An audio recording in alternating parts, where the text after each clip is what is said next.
how to make the best decision aligned with your higher self and your soul path. You need to look at your fear. You need to look at your resistance, because usually your resistance and your fear are exactly the path you should go to be aligned with your higher self, with your soul path. And that's exactly the problem that most people do. They run away from their fear. They run away from their resistance, and so they run away from their soul path. True abundance and flow only comes if you go through your fear and your resistance, if you really question those two aspects, if you dive deep into it and you figure out what it is you're really afraid of, what it is you're really having a resistance towards. If you keep on running from it, you won't experience those feelings and you won't be in the flow with your soul path.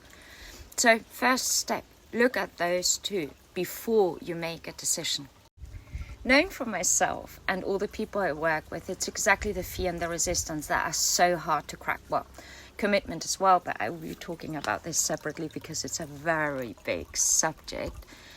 But if you don't know how to deal with those aspects, you will be running away from the soul path your whole life. And that's why I'm creating this community, to support you on a daily basis so that you can learn how to deal exactly with those aspects.